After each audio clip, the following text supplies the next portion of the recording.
Right, tonight we're going to be looking at reliability and validity. And the whole point about this is that when we do any sort of data collection and analysis, for whatever type of project format you're looking at, we need to make sure that it is both reliable and valid. The reason for that is that when we publish a research article, or when we are putting together a business case, or whether we're motivating for the solution that we're proposing as part of a consulting project, if it's not reliable data and it's not valid data, your findings don't have substance. Your findings don't have credibility. So we've got to work on that. Now, when you do your proposal, you're going to need to write up a section on reliability and validity, because we want to know what it is that you are doing to ensure reliability and validity of your data. All right, so it's not about telling us what is reliability and validity, it's telling us what you're doing about it. Similarly, when you do your final research report or your project report, we want to know what you have done to ensure reliability and validity. So what I'm going to be taking you through now is what are those terms? What do the terms mean? And then I'll also take you through what you can do to ensure or to enhance the reliability and validity of your data collection. So just as by way of introduction, when we talk validity, we essentially are talking about whether the words we use and the constructs that we are working with and the measurements that we're making, or the information that we're gathering coming from our interviews, whether there's a common understanding of the terms and the expressions that are used. Because if I'm talking about work engagement and somebody else is talking about job satisfaction, but we're using the same terminology, we're going to be missing each other and we're going to be getting invalid conclusions. That's where the invalidity will come in. And I'll give more examples of that. Reliability, it's very closely tied with validity, but reliability is quite literally to what extent can you rely on the information that you've received or the data that you've received. And we'll talk about specifically about what the issues are there.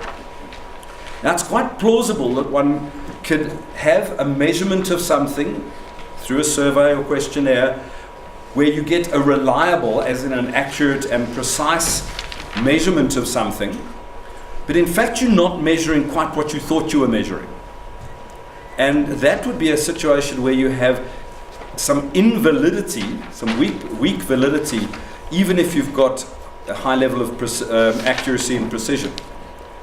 The converse, though, is if you have data that is inaccurate or imprecise, in other words, it's unreliable, then it doesn't mean what you think it means, and therefore it's invalid.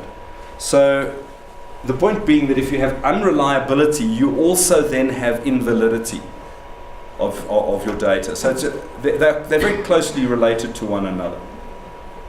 The first thing I'm going to talk about is going to be validity, and really there are two categories of that. And I'm going to talk quite quickly through them, because there's a lot that one can read about them. There's a lot of material available on the web, so I'm not going to dwell. I just want to really introduce it to you.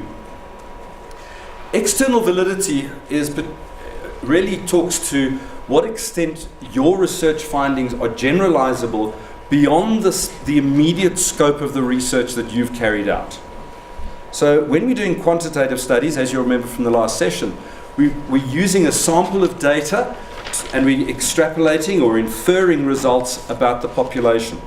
Therefore, external validity is fundamentally important, because you don't want your findings just to be narrowly defined around the particular data set that you've got. The whole point is to extrapolate and to make inferences about the larger population.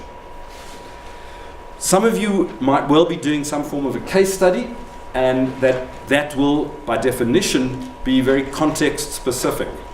And often when we do context specific data collection and sort of analysis, the results can't be generalized. And in fact, often we're not even attempting to generalize.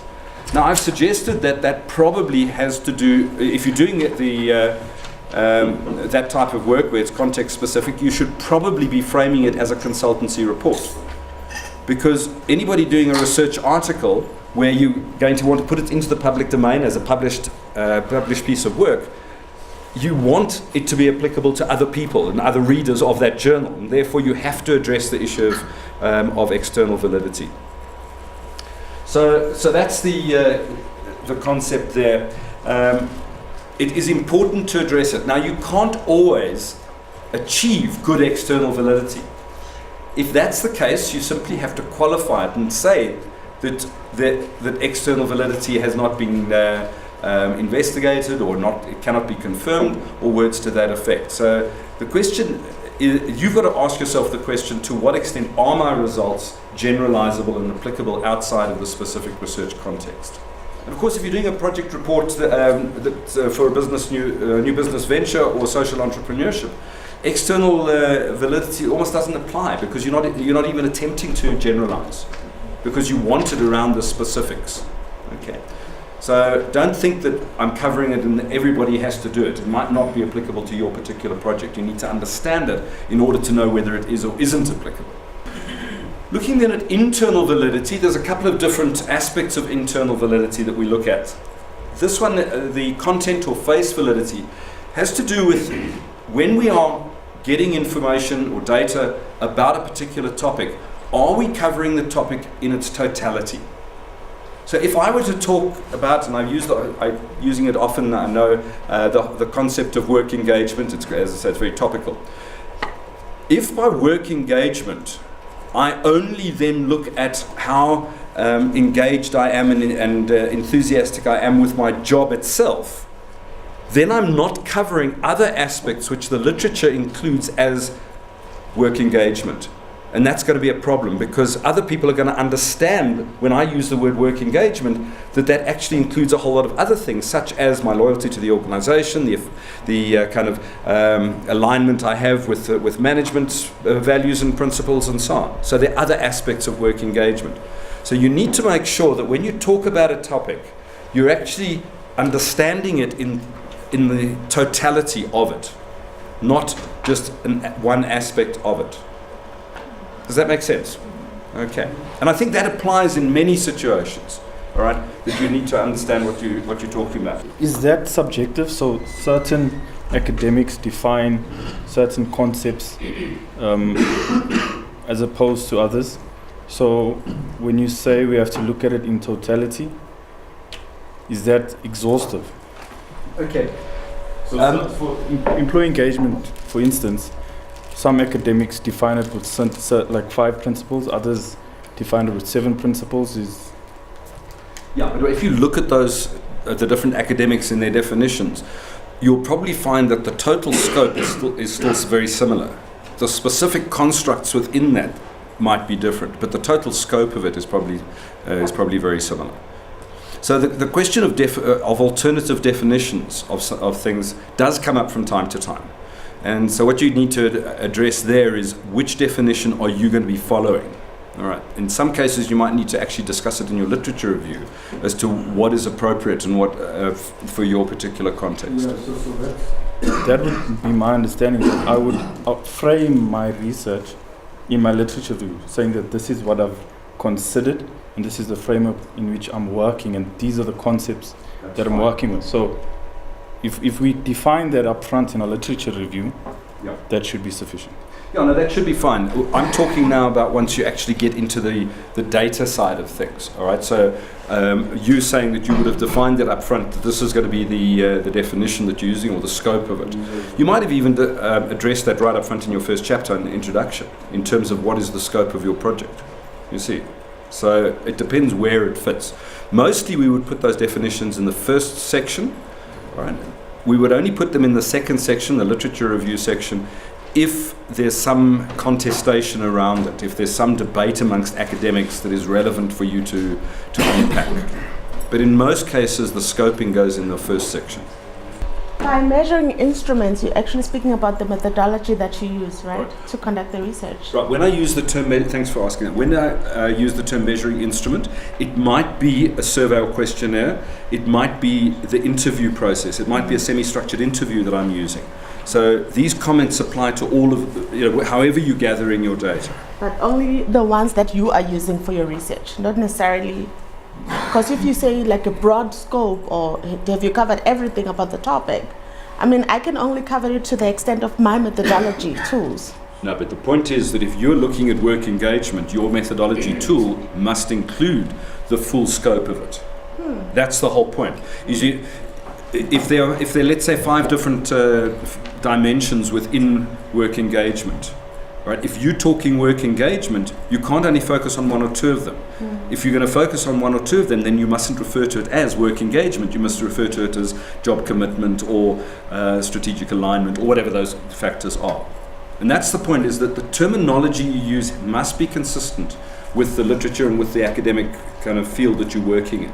That's the point about content and face validity. That's exactly the point. So you need to make sure that you're aligned with the theory base. Because otherwise, when you talk about it in your project report and a reader reads it, they're not going to understand fully what you're talking about. And therefore it is going to be deemed invalid. Okay. It's just about understanding. I mean, it sounds a little bit more technical than it is. It's about understanding what the scope and what those terms mean. Okay. Criterion-related validity. I've only identified 2 criteria here. There are, in the literature, you might find more definitions of criterion-related validity. The 2 that I'm highlighting there, predictive validity means that how valid is your work in making predictions? Now, if you are looking at some sort of predictive modeling of any sort, then you need to justify that your model does indeed predict with a given, with some degree of accuracy what you're doing. Now, of course, if you're doing a business venture proposal or a social entrepreneurship project, or even a consulting project, that's going to be critical, because that's exactly what you're doing. You're putting together a plan and you're substantiating that. And you've got to make sure, in order to make that business case and attract your investors or donors or partners, as the case may be, that you've got something that has got predictive validity, that when you're predicting the success of this venture, that it actually makes sense that this venture will be successful, or if you're predicting failure, that it actually is not going to fly either. So the predictive validity is an important one for you to consider when you're considering your business cases.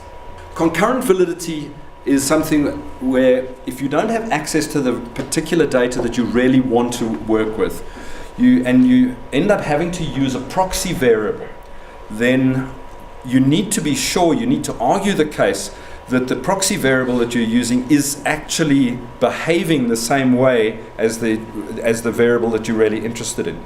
So the one that I often quote is that if you're looking at inflation, each and every person has their own inflation rate depending on your lifestyle, your spending patterns, and so on. But generally we use the CPI as a proxy for individual inflation rate. Okay, but it's only a proxy and it may not be accurate. It's generally accepted to be that. If you were to be looking at the medical industry, medical inflation is running at 2.5% or something, I believe, more than CPI. Therefore, CPI would be a very poor proxy for medical inflation, and it would compromise the concurrent validity. So if you were to use the CPI as a measure of the growth or inflation within medical. Okay, so that's what concurrent validity is looking at. Construct validity is quite similar to the face validity or content validity, and the idea here is that when we're talking about the constructs within something like work engagement, that when we label those or when we refer to those, if we were talking about job engagement, we need to make sure that we are referring to it in the same way that other researchers would be referring to it.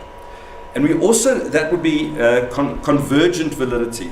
So in other words, if we're measuring that in some way, we would expect to get the same results as another researcher looking at job commitment using maybe a different set of questions. That's what convergent validity is. The opposite, in a sense, then, is discriminant validity. And discriminant validity says that we can't label something we can't give something a name if there's almost an overlap with something different. So if I'm saying that one of the dimensions of work engagement is job satisfaction, then that's kind of fuzzying and muddying the waters a little bit, and I don't have good discriminant validity because I'm not discriminating sufficiently between the constructs that I'm interested in and the work engagement and the job satisfaction. So we have to ensure that when we label something, that not only are we labeling it consistent with other researchers, but that it's sufficiently different from other constructs as well. All right. We'll see that coming through in our next session when we talk about factor analysis and we start labeling of factors. One of the things we'll deal with in the second half of this evening is how to deal with numeric scales on surveys. And one of the problems that I will demonstrate to you is how we can't take a Likert scale or a verbal ordinal scale, such as from strongly disagree to strongly agree, how we can't actually assign numeric values to it. We will get the wrong answers if we simply say 1, 2, 3, 4, 5 in terms of the distribution of a numeric or of an ordinal scale. Now, the fact that lots and lots of researchers do it, all right, doesn't make it right. Okay, but we'll talk about that after the break. So there's another thing about the internal validity of it. And the point about what I'll show you in the next half of the session is the way of addressing that is actually to analyze it appropriately or analyze it differently from the normal way of doing it. So those are various aspects of validity. Moving on then to reliability, there are 4 aspects of it that I want to touch on. Mostly we look at accuracy and precision. That's what most people apply their minds to. But we also have to look at these other issues of stability, equivalence, and internal consistency. The easiest way of explaining accuracy and precision is, you'll see many diagrams like this on the web if you look this up. So what we're looking for is measurements of things that are accurate and precise. Now, when I say measurements, understand that this equally applies to when you're doing, let's say, an interview, face-to-face qualitative interview. What we're saying is that we want to get an accurate and precise indication of what people are thinking or feeling.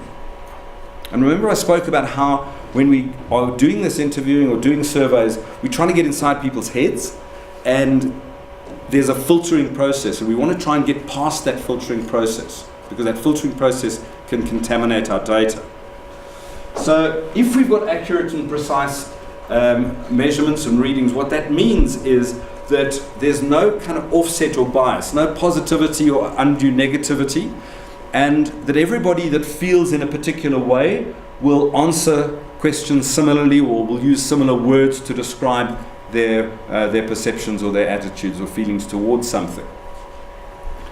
What you can get is inaccuracy with precision. The most common problem where that occurs is when you ask people for their intentions. So beware with your business venture proposal or with your social entrepreneurship. When you ask people, is this a good idea? Or are you going to buy this from me? All right. They are far more likely to exaggerate than they are to be realistic. Now, that's not deliberate. It's simply because intentions are not always followed by actual behavior. So they will often state a far more positive intention than is actually manifest later. So beware of that when you are going to be evaluating if that's your approach to building your business case. How do you filter that out though? Because I don't know if they're just speaking for the sake of speaking or they're actually being honest. Okay. Like will I then write a passage saying, what would I do? Okay. It depends on how much, on the resources and how deep you're needing to go into it, right? So if you're doing this commercially, and I'm saying if you've got more resources than probably you're going to have for your project, what you would do is you would try and verify and validate the people's claims. What you can do is to ask questions like, all right, well, if you're going to buy this product, have you bought a product like this before? Have you bought anything similar?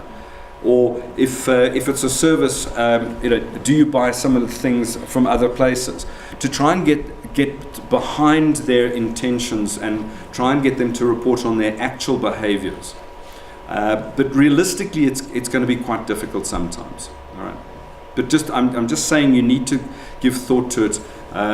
If you're doing a qualitative interview and you're asking for people's intentions, you might ask them to sort of to justify it and say, kind of, why would you be so keen to buy it, or why would you be so keen to take it forward? You see, and then you can try and get a sense. If they say no, they're really, really keen on it, but they don't have a good reason, then you might say, well, hang on, maybe they are exaggerating. Okay, but it's not an easy question to resolve. I'll be honest. Okay. So that's inaccuracy but precision. I had this on one occasion. I was doing some research for the director of a soap opera here in South Africa, and what we did is we created some sort of vignettes, some little scenarios, and we went to people and we asked them how they rated these storylines and the characterizations. We were trying to understand what people liked in soap operas. And they were deliberately created so there were some that were really a lot of fun and very attractive, and there were others that were really boring and unattractive. When we did, and it was on a 5-point response scale, where kind of a 5 was, yeah, we really, really liked it. A 1 was, no, we really, really didn't like it. And in the middle was kind of iffy. All right. So when we went out and did the survey, we were doing it face-to-face interviews because we had these the sort of cartoon strips that we were working with, and we got the results back, and we got quite a lot of people that were saying, yeah, no, that's really, really good. We got a huge amount of people saying, no, that's great, not fantastic, but it's good. And we got some people that were saying, yeah, it's a bit iffy, and we got virtually nobody saying that they disliked the stuff. Now, we deliberately created these scenarios so that there were some that were frankly uninteresting. And what we realized was that because it was a face-to-face interview, all right, the respondents and participants didn't want to say, that sucks, that's really rubbish, all right? So if they didn't like something, what they would say is, yeah, it's kind of it's okay, it's iffy. If it was pretty iffy, then they'd say, no, I like that. All right? And so everything was shifted up. That's an example of inaccuracy. The other example that you're probably even more familiar with is in performance appraisal systems. All right? Now, performance appraisal systems, many of them, 5-point scale, 1, 2, 3, 4, 5. 3 is average, 4 is above average, 5 is walks on water, not only on Sundays. Okay? And 1 and 2 obviously below average. Now, what do you think is the actual average of scores that you get on those sorts of performance appraisal systems? Nobody wants a 3. Okay? Probably the average is on the 4s. Right? So everybody wants to be above average.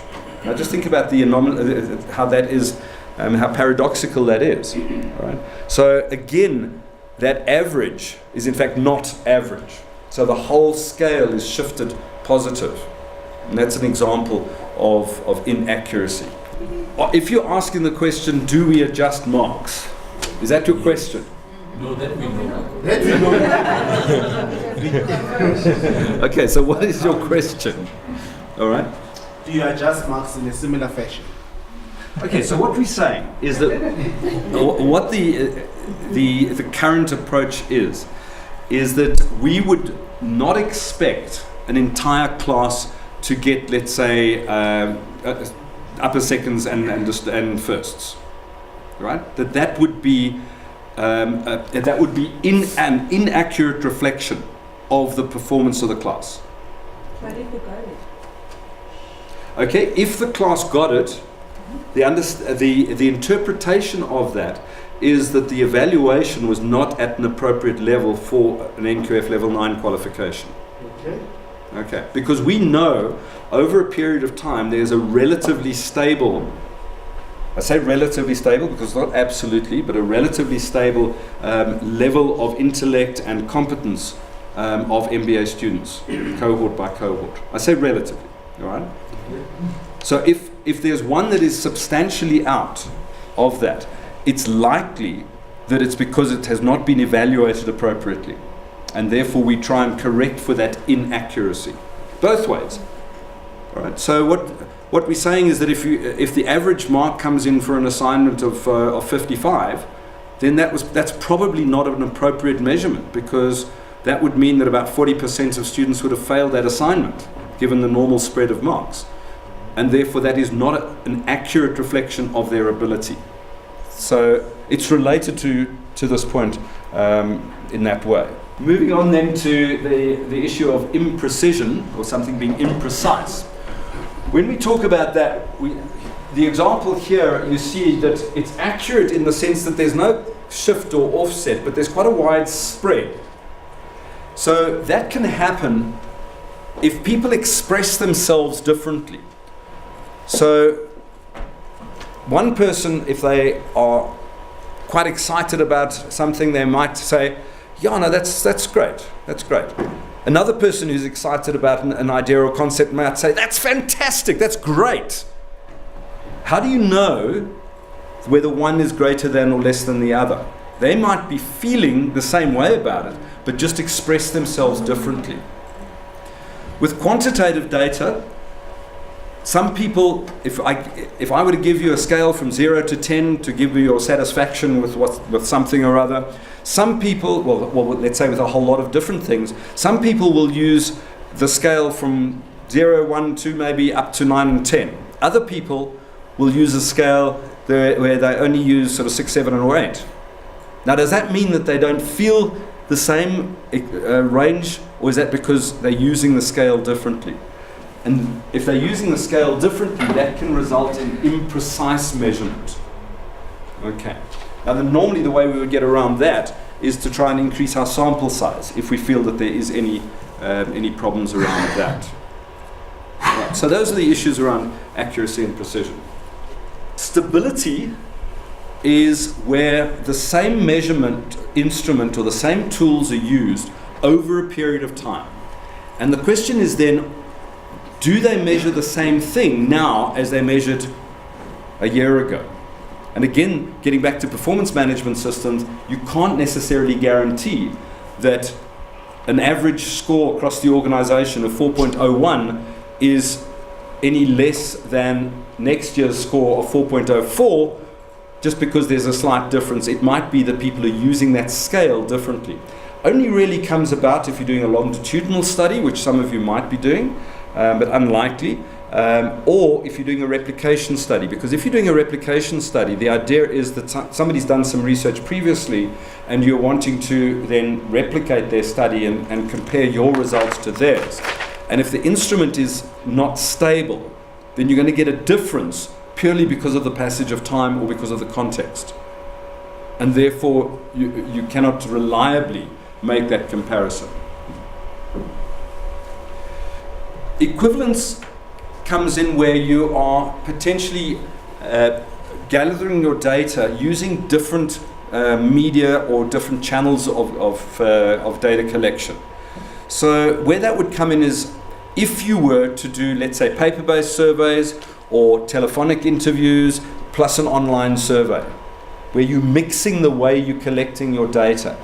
The way people respond to an online survey is going to be different to the way that they respond to, let's say, a face-to-face interview. If you're doing a semi-structured interview of some sort, if the way you would do it is not going to be the same as the way somebody else might do it. So if you're subcontracting those interviews, that's going to be a problem because you're not going to get a consistent approach to the data coming through to you. So that's where the problem of equivalence comes in.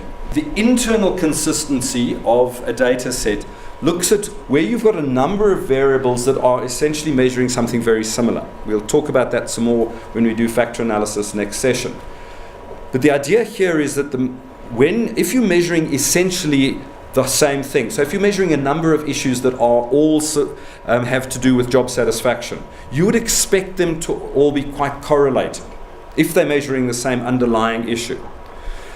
The measure of internal consistency is what's called Cronbach's alpha, and fortunately we don't have to do that calculation because the software will do that for you. But essentially it's like a multiple correlation coefficient. So you might have 3 or 4 or 5 questions asking about job satisfaction, and what we're wanting to do here is measure whether they truly do measure a single underlying construct. And so Cronbach's alpha is a value that we look at. You will see it a lot in the literature. A lot of journal articles will quote the Cronbach's alpha of a data set or of some questions in order to substantiate that this is a reliable measurement of the particular construct that we're using. Right, so that gives you an understanding of it. Now we get on to what's actually the important part, and it's just a single slide. And that is, how do you actually ensure reliability and validity? So there are a couple of ways of doing it. The main thing actually boils down to the actual questions you're asking and the wording of your interview and your survey, and I'll talk about that a little bit in a moment. Very powerful way of dealing with it is by using the pilot study. Now, a pilot study is something very specific. It involves a very small number of people usually. If it's quantitative, it's probably about 4 or 5 or 6 people. If it's a qualitative study, it's going to be probably only 1 or 2. But what you do is you design your data collection, your interview guidelines or your survey as the case may be, and you run it exactly as you intend to. So if you intend to do it as an online survey, you do it as an online survey. If you tend to go and visit somebody at their office and do a face-to-face interview, you do that. And you go through it exactly as you intend to.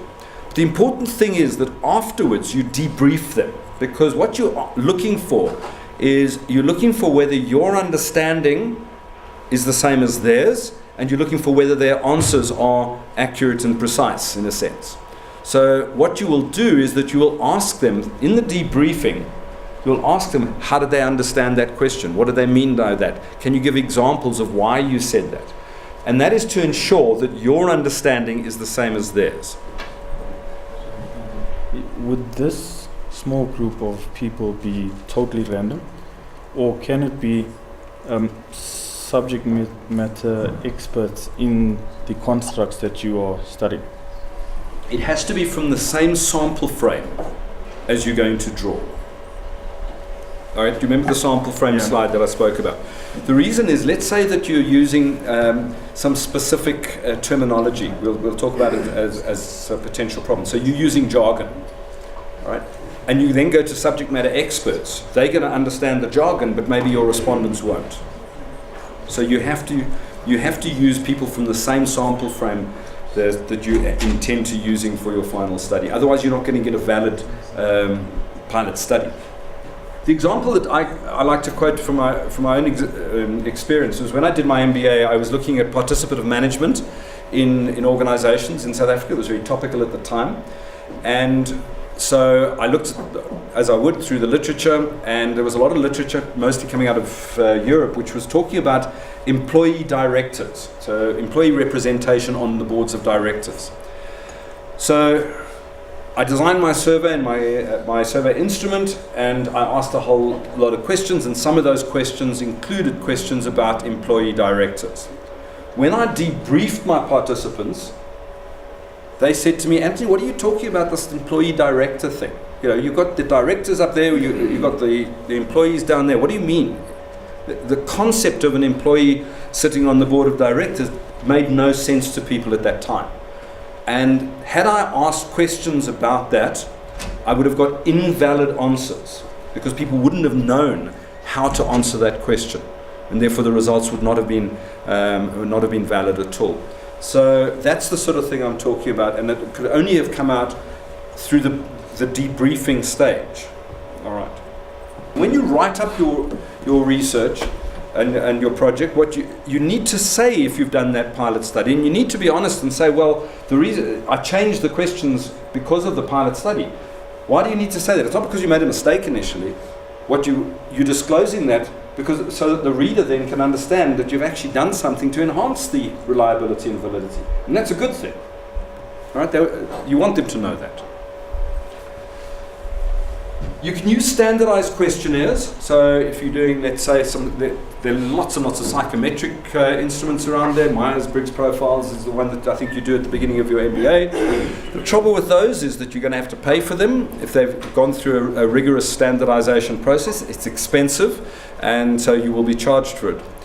As a sort of second prize, but equally good in many ways, is using an instrument that some other researcher has used.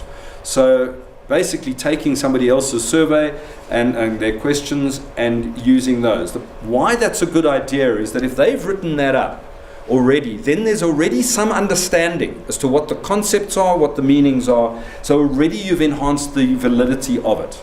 You've already got an understanding out there that you can align yourself with. How far do you go without being, accused of plagiarizing? Okay, you've just got to attribute it.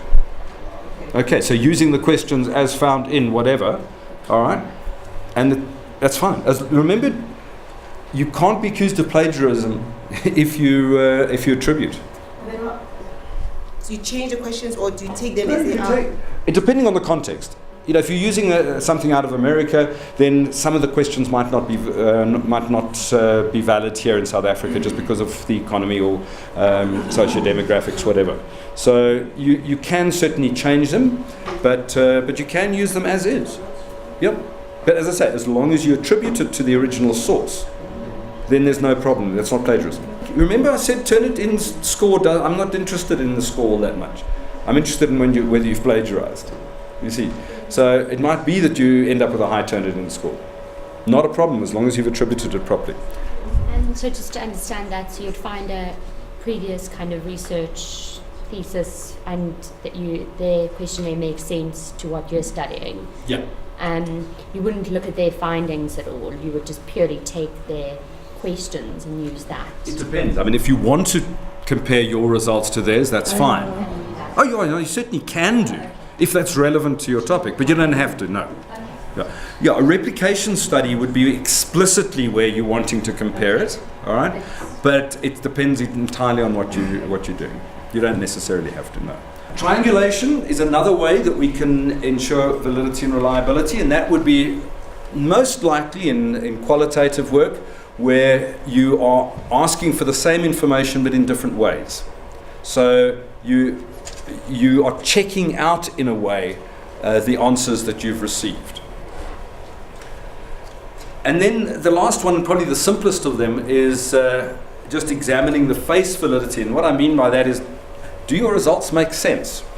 Right. Now, when I do some consulting work and I produce some results for clients, I always say to them, 50% of what I show you, you should already know, because then the other 50% you probably can believe is credible and believable. So if everything that you come up with in your research and your data collection and analysis contradicts the literature, right? Maybe there's a problem. If it's like, wow, this is mind-blowing, it doesn't really make sense to me, but hey, that's what the numbers say, maybe you should just check it out. It needs to make sense to you. All right, that's important. The numbers need to make sense. Yeah.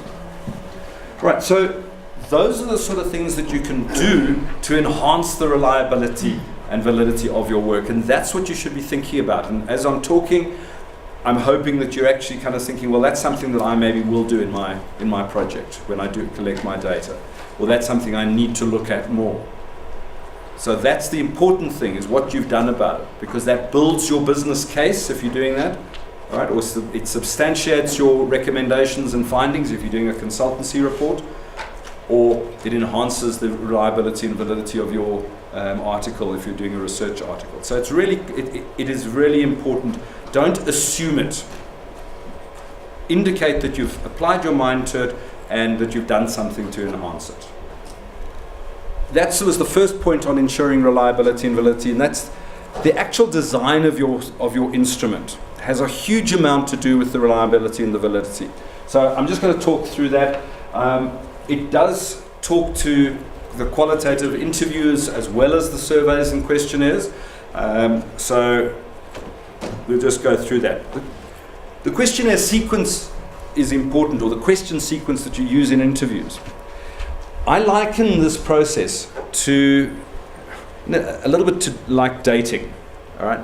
What you're trying to do is that you're trying to share it or get information. You're trying to get inside people's heads.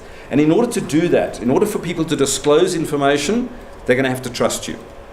So there's a process that you're going to have to go through of building that trust. And that starts right from the moment when you first contact somebody and say, I want you to be a participant in my research. So if you think about the sort of things that work in dating, I even say speed dating. It's actually quite interesting. There's a whole lot of academic research on speed dating. All right. How many of you have speed dated before?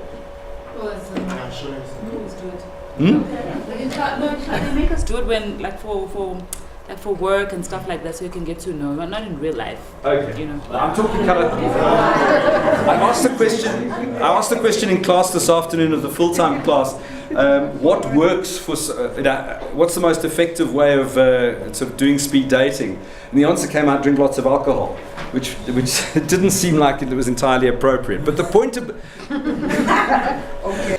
that I was building to is that when you're doing speed dating, you've got a very limited amount of time, all right? Typically 4 or 5 minutes or something, during which time the idea is that you kind of sell yourself, you sell your ideas, you get enough information from that person to decide whether you actually want to have their date or not.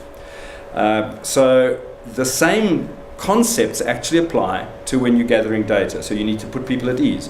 You need to get them to understand you. You need to empathize with them. You need to, they need to feel that they can trust you in order for you to get the information that you're looking for. It's actually a relationship building process that lasts for a very, very short period of time.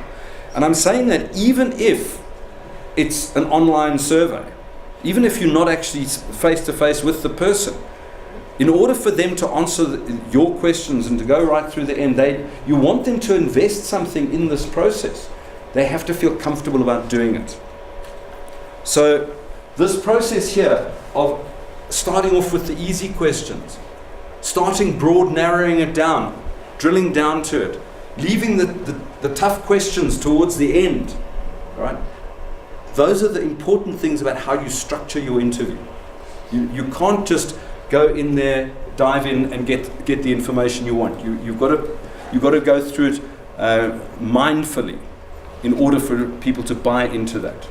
One of the reasons about putting the sensitive and the difficult questions at the end, either of an interview or a survey, is that some people might refuse to answer those, and you don't want them to stop halfway through your survey, because then you have a whole lot of missing data. All right, so you put those at the end. If they choose not to answer those, at least you've got a relatively complete data set up to that point. Okay, so that's why we would do that. People often ask me, where do I get my questions from? And I just want to mention the first one there. You're going to get it primarily from your literature review, because that's going to tell you what are the issues, what are the constructs, what do you need to find out about in order to carry out a decent analysis on this particular topic. I'm not going to go through the other ones there.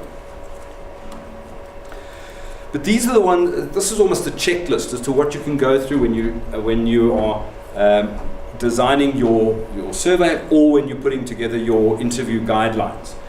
And when I talk about an interview guideline, if you're doing a semi-structured interview, probably what you're going to do is you're going to have 4, 5, maybe 6 questions, relatively broad questions, that is going to initiate the conversation, and that is going to then be a checklist for you to make sure that you cover the scope of what you need to. But it's not going to be a comprehensive list of all the questions you're going to ask, because you're going to respond to their answers with other questions. Now, we'll talk a little bit more about that in our second last session when we talk about qualitative research. But the point is that your interview guidelines still need to create the structure around which you're working. And then what we're talking about here, when we're talking about wording of questions, we're also talking then about the actual words of a quantitative survey. So in order to ensure that validity, simple, direct, familiar words, all right? Because if you don't ask those, then you could end up with misunderstanding. We have quite a challenge in this country because of the multilingualism, all right, to get that understanding, and it's really, really important to use straightforward words that are not vague or ambiguous.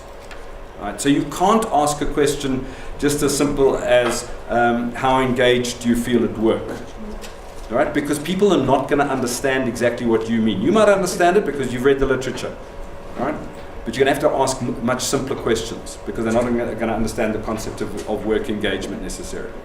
Unless you're asking other MBA students, maybe. Double-barreled questions are where you ask two questions in one. So, do you enjoy your job and look forward to coming to work in the morning? Right? I've asked two questions in one. Usually that would be as a result of an assumption that those are the same thing. How do you know that? It's your assumption as the researcher. Usually what happens is that people will answer the second question, not the first, but you don't necessarily know that. So avoid those double-barreled questions. What if your research is philosophical in nature? What if it's philosophical in nature? Even more important to not ask double-barreled questions and to keep it simple. The point is that even if your research is highly philosophical or intellectual or academic, your data collection has to be straightforward. That's the difference. Okay. So I have no problem about very complex concepts within your research, but your data collection, because that's where you're engaging with other people, and that you may not have their full understanding. This is going to be an illustration of leading or loaded questions. Well, it'll go on to Sakai. That's more serious now. What makes him think that? Well, the party have had an opinion poll done. It seems all the voters are in favour of bringing back national service. Well, I have another opinion poll done showing the voters are against bringing back national service. We can't be for it, No, of course they can, Bernard. Have you ever been surveyed? Yes, well, not me actually, my house. Oh, I see what you mean. Well, you know what happens. Nice young lady comes up to you. Obviously you want to create a good impression. You don't want to look a fool, do you? So she starts asking you some questions. Mr. Willing, are you worried about the number of young people without jobs? Yes. Are you worried about the rise in crime among teenagers? Yes. Do you think there's a lack of discipline in our comprehensive schools? Yes. Do you think young people welcome some authority and leadership in their lives? Yes. Do you think they respond to a challenge? Yes. Would you be in favour of reintroducing national service? Yes. Oh, well, I suppose I might. Yes or no? Yes. Of course you would, Bernard. After all you've told, you can't say no to that. So, they don't mention the first 5 questions, they publish the last one. Is that really what they do? Well, not the reputable ones, no, and there aren't many of those. So, alternatively, the young lady can get the opposite result. How? Mr. Willing, are you worried about the danger of war? Yes. Are you worried about the growth of arms? Yes. Do you think there's a danger in giving young people guns and teaching them how to kill? Yes. Do you think it's wrong to force people to take up arms against their will? Yes. Would you oppose the reintroduction of national service? Yes. There are, you see, Bernard, the perfect balanced sample. So, we just commissioned our own survey for the Ministry of Defence. See to it, Bernard. Yes, but what about the broadcast? When's he expecting to do it? I don't know, sometime next month, I suppose. Well, that will tell him it'll be in 11 days' time. I think that illustrates the concept of leading questions quite well, and one has to guard against that. Okay.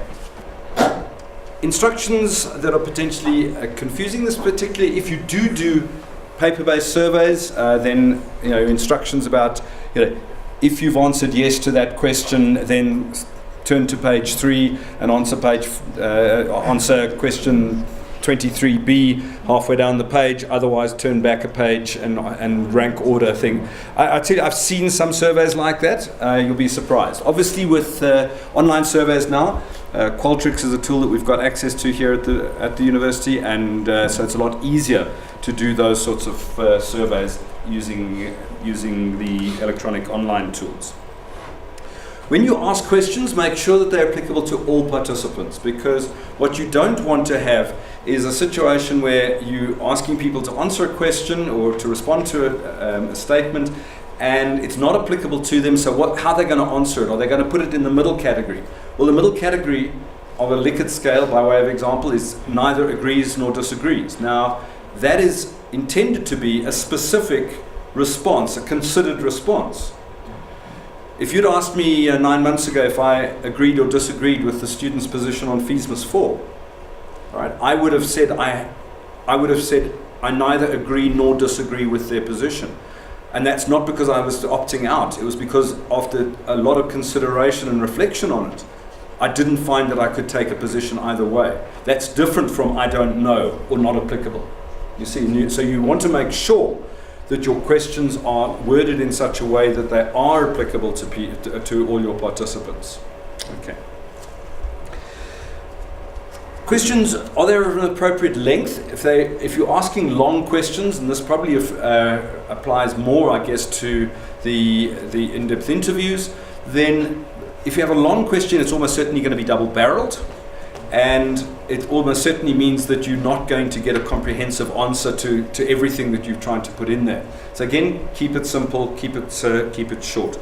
The one thing to guide you on in terms of double-barrel questions or long questions is, have you used "and" anywhere in the question or in the statement? Because if you have, it's probably going to be double-barreled.